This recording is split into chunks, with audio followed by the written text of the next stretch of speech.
Chris Lee and Blake Lovell of Southeastern 14 here to do power rankings as we get into the October 21st games. Before we get there, our channel always looking for sponsors, caroline.smith at southeastern14.com. If interested, let's start at 14. Blake, Vanderbilt played Georgia closer than we anticipated, but certainly not good enough to move the Commodores out of 14, and just familiar territory for Vandy. Yeah, I don't have a lot more to add on that. Played tougher than they expected. That's about all I got. So, yeah, the number 13 team also has been there for a minute, Mississippi State. No, look, here's some good news for State. That win over Arizona looking a little better as Arizona's become a top 40-ish type team. But State's got some question marks coming out of the bye, starting with health at quarterback and running back, and some ground to make up to move any further than it is. yeah, great to get that win over Arizona. Not great to give up at least 37 or more points in their 3 SEC games so far. So, don't need to get that fixed. Yeah, speaking of giving up, South Carolina gives up, 424 passing yards to Florida, loses one at home, stuck on 2 wins at the moment. Hope is not lost for South Carolina. We have seen Shane Beamer take the car out of the ditch before and get it to the finish line faster than people thought, but not a good spot for Carolina to be in. There are certainly some big holes on this team that are becoming harder to get by, escape from week to week. Yeah, may not be that easy to get out of it since they play at Missouri and at A&M up next. Now they get their last 4 games of the season at home, but yeah, this road does not get any easier over the next couple of weeks with those 2 road trips. So, yeah, we're squarely into the teams with big flaws segment of the power rankings, and next up is Auburn, which the defense has been tremendous, but LSU did what it's doing to everybody, which is just obliterate Auburn defensively. Tigers still cannot find a passing attack, just limited upside until the Auburn gets there and gets a quarterback who can get them more than 102 yards passing, which is what Peyton Thorne had last week. yeah, it's just hard to win SEC games consistently when you can't score more than 20 points, right? And that's what they've 20, 18, and 10 in their first 3 SEC games. Now, again, the opponents have been a pretty rough slate with A&M, Georgia, and LSU, but doesn't get any easier this week with a high-scoring Ole Miss team coming in the Hugh Freeze Bowl. So, yeah. Arkansas at 10. I continue to say I know Arkansas has got flaws. It has played probably the toughest schedule in the country. Also, I think that Arkansas is a better team than the record has shown. Again, 28th in the Sagrins this week for whatever that is worth. We'll see how the Razorbacks finish. yeah, hard to believe Arkansas moves up in our power rankings despite now having lost 5 in a row, but it's very simple. I mean, the 4 of the 5 games have been by a touchdown or less. And so when you take that into account, I mean, yeah, it's just like, man, how different is the season with a couple plays here or there, and how much different is this conversation? But the fact remains that they have lost 5 in a row, even if 4 of them, like I said, have been really close games. So, number 9, Kentucky. I don't know what to say about the Wildcats. So we haven't said a few times all week. The collapse the last 2 weeks has been kind of stunning. The collapse last week was really stunning to Missouri, and just I really am interested to see what Kentucky is going forward. But the way that last, I don't know, 35, 40 minutes unfolded against Missouri left me cause for a lot of concern. yeah, my worry for Kentucky is like this could be similar. Not saying they're the same teams, but you remember how Ole Miss started the year last year. Yeah. The schedule early on set up really nicely for them. But then, as the schedule, you get into just the absolute grind, it just can break you. And, the Georgia game maybe just broke them, like we said last week. I mean, Georgia can do that to teams. And then to come out and, get a lead against Missouri and then end up losing by 17. Now you got to play Tennessee, who feels pretty confident coming in after the A&M game.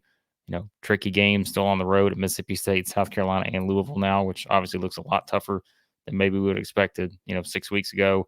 And then, of course, you still got Alabama in there. So, yeah, they've got to fix some things pretty quickly here, offensively and, some things defensively probably they feel just going into this grind of the schedule. So, still in the Misery Loves Company segment of the power rankings is Texas A&M at 8. I'm gonna give you a little different point. I still think, okay, losses to Alabama and Tennessee the last 2 weeks. I still think that Miami game in week 2, if you get that, the season feels a little different. But look, I don't know that anybody would be happy in College Station either way. Yeah, I mean, it's again, there's some similarities here in terms of just you felt like you were just a couple plays away in both the Alabama Tennessee game, maybe trying to swing the momentum a little bit, but still just the way they played out, couldn't find enough plays to win those games, and those were two big ones, like we said, based on kind of what the expectations wanted to be. Like you wanted the challenge for an SEC West crown, which at this point you got 3 losses, 2 SEC losses, but yeah, I'm very curious. I think this could be a great bounce back spot this week against the South Carolina team, like we said, that's been struggling, but you just want to see, can A&M bounce back and do that early kick on Saturday? Good opportunity, but still have those games. They still got to go to Ole Miss, still got to go to LSU. So, yeah, not ideal to have this 2-game losing streak. You would have loved to get at least one of those between Alabama and Tennessee. All right, I think there's a very definite divide in how teams are feeling between the first half and the bottom half. And we start the first half at the bottom of that half with Florida, which won at South Carolina last minute fashion, obliterated Vanderbilt the weekend before. And Gators got to be feeling a little better about themselves. Have found an identity in the passing game. We know they can run the ball. Defense has been good all year. Again, I think Florida is not a great team, but it is a solid team. And there's a lot of programs in the conference that would trade places with the Gators right now, I feel. Yeah, right. A lot of programs that would love to have a quarterback like Graham Mertz too, and we didn't think that would be kind of the talk of the discussion entering the season, as we mentioned. And so, you look at his numbers to this point, what he's done. I mean, just look at the numbers. 423 yards, 3 touchdowns. South Carolina played a big role, obviously, in a win like that. And yeah, I mean, we want to see how they bounce back after the Kentucky loss, where they just got, I mean, 33-14. The number speak for itself. They were just never really a threat in that game, but now they bounce back with 2. Um, I think a convincing win against Vanderbilt, but I also think just a good win at South Carolina, even with South Carolina struggles, because that was not going to be an easy game. We knew that. Now you get a week off to get ready for Georgia, who, of course, is without Brock Bowers. Can you figure some things out there to make that interesting? So, yeah, I think you feel a lot more confident about Florida. But yet, if you're looking at teams that may be among or possibly the toughest team in the country in terms of remaining schedule, Georgia, Arkansas, at LSU, at Yeah. Missouri, Florida State.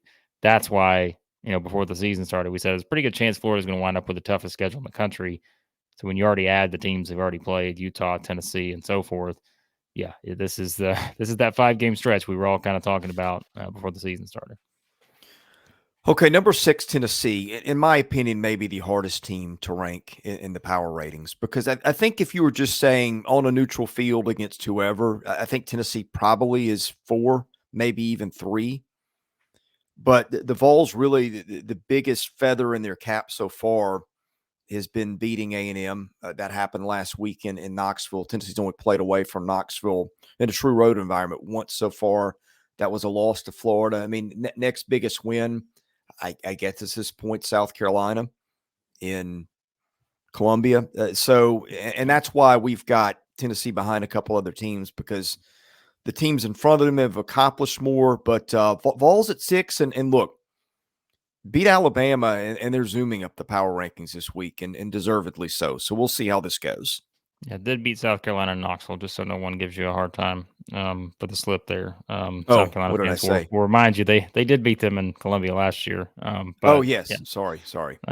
that's okay. But yes, as you look at what they've done to this point, that's why I said the A&M win was so huge for Tennessee, because they needed one like that, just given kind of what they had gotten to this point in the season. But now, as we talked about probably last week and such, when you start to look ahead, yeah, I mean, you got back-to-back road trips here at Alabama and at Kentucky. Your next 3 SEC games are on the road against, quality competition and/or elite competition. When you look at it for Alabama, Kentucky, Missouri, then of course you got Georgia in the big game. So yeah, the next 4 kind of defines the season for Tennessee. There's no question about it. Sitting at 5-1 to this point, but this is the stretch where your season is defined right here. Checking in at 5, the Missouri Tigers. who have lost one game. That was to LSU. That was a game they had a shot at in the final 2 minutes and couldn't close. In terms of just quality wins, I don't know that there's a great win in here, but Kansas State, Memphis, neutral site, at Kentucky. Some good wins there. Also beating Vanderbilt on the road. Missouri, I think, is kind of hard to budge from that 5 spot. I'm not sure, again, if you do the play them on a neutral field based on what the computers and other places tell you, then it's probably lower. If you base it on accomplishment and just watching them play and seeing how few gaping holes this team has, I think it's hard to slot them much lower than this. I was gonna say, I don't know that I am of the opinion anymore that it's like, oh, well, if you put Missouri in a neutral field against a lot of these teams, Yeah, they'd lose. I think they're better than that. I mean, I think you I go to do Kentucky. too. Yeah, I mean, like I said, I know what the computers say, but I've flipped on that. I don't think this Yeah, is just. It wasn't just a lucky 5-0 start. It wasn't just now winning at Kentucky 38-21. Like I don't think they've gotten here just by luck. Like I think this is yeah, much more. Yes, have they played some close games and won some close games? Sure, they have. But I think now we're past that because, like you said, even the LSU game. I mean, if they don't get Jaden Daniels, I mean they win that game, right? And it's just kind of yeah, it's one of those things. And Brady Cook makes. I mean, look, that's going to happen throughout the course of the season. It just happened to come against a team that can make you pay for it offensively. And so, yeah, I think I'm all in on Missouri now. Now, of course, this is kind of one of those games where what was it last year? So I think it was South Carolina got ranked last year. Played Missouri, just had a complete flat performance. Missouri came out, won that game. It's kind of flipped this year now, right? As you go into this game on Saturday, where it's like Missouri is the team that has all the momentum. South Carolina feels like that they just are, sort of behind the 8 ball here. So yeah, Missouri want to prevent that, but they've still got a tough schedule too the rest of the way. But I think what they've done to this point, being at 6-1, with wins over Kansas State, Kentucky, playing LSU game was what it was. I mean, Memphis, I don't think it's a bad team at all. Yeah, I'm kind of buying what Missouri can do here. So yeah. I am too. The eye test for them is probably what matters to me a lot more than the other stuff. And every time I watch them, they seem to pass it. All right, let's have some fun with this. And LSU at 4. If we could power rank LSU on offense and defense in this league, offense has got to be number 1, right? yeah, I And wouldn't then pick there's the anybody else defense. offensively. If we're power ranking SEC defenses, where do we put LSU's? Well, I mean, again, they only gave up 18 points to Auburn. That's a step in the right direction. I know Auburn's had offensive Uh, struggles, but at least it's a step in the right direction, right? we're So, stretching. I mean, it's not stretching. It's just a fact. They give up a lot less points than they have before, in previous games. But yeah, I mean, like I said, we talk about the neutral field conversation. I would take LSU. I could legitimately make an argument to take LSU over any team in the SEC on a neutral Yeah, field. And it's I just know. because of how good they are offensively. Like I'm not saying they're going to beat Georgia, but I'm just saying, like, in that setting though, I still have so much belief in Jaden Daniels to at least give them a chance to win a game like that. And I agree. so I can't say that about a lot of other teams in the SEC right now. And so yes, we have them down here at 4, but look, I mean, as They could we've still said win all the whole year, dang thing. yeah, as I say, they're good enough to beat anybody in the country with the way they play offense. The problem is defensively, they're probably can lose to a lot of teams. If well, I say that, but I mean, I know they've lost a couple, but it's like I still think offensively they've proven they can win games that are in the 40s, right? So I don't know. This is just a wild team, and that's why I think, like we said, this setup could be so interesting if if they were to win at Alabama or something, right? And just see what happens the Yeah. rest of the way. But we'll see.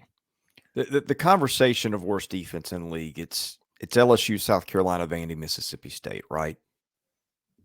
Yeah, I still think there's In some order. one of those sticks out more than others, I Yeah, think. But I agree. But I'll let everybody guess which one that is. But yeah, anyway, those teams are 12, 13, and 14 in our power rankings, which yeah. is how good LSU's offense is. Okay, moving on to number 3, Ole Miss. Again, hard to really slot the Rebels anywhere else after beating LSU head to head. Ole Miss had a week off, and now this week the Hugh Freeze Bowl. Yep. Yeah, they get a lot of momentum now after those 2 wins against LSU and Arkansas. Nice week to have a bye week, I think, to get ready for this one. And yeah, I mean, 3 absolutely winnable games coming up here at Auburn, against Vanderbilt, home against A&M. Then they get that trip to Georgia after that. So, All right, Alabama 2, Georgia 1, because what else are you going to do here? Alabama just begged more questions with the way it didn't close the Arkansas game, and Georgia still won by default, but without Brock Bowers now for 4 to 6 weeks. yeah, not a lot to add here of these two. They've been our top 2 for a couple weeks at least now. And so, yeah, things are. I know you can pick apart some things with Alabama against Arkansas, but like we said, Arkansas has just played everybody close pretty much for the most part. So you got to give Arkansas some credit on that too. And yeah, with Georgia, what do things look like without Brock Bowers? Yeah, we will, I'm sure, talk about that quite a bit here as we move forward on all the different shows. And so, yeah, Georgia's still pretty good though, even without Brock Bowers. But when you lose a player like that, obviously changes some things offensively and how you approach it. So we'll see what happens. All right, thanks for watching us here at Southeastern 14. He's Blake Lovell. I'm Chris Lee. Be sure to hit the like and the subscribe buttons. Those both help us out. Tell a friend about our channel. We got basketball content coming too. Lots of that coming soon. We've already been rolling some of it out. But anyway, we're here for that too. Anyway, we are Southeastern 14. We appreciate you watching, and we'll see you again soon.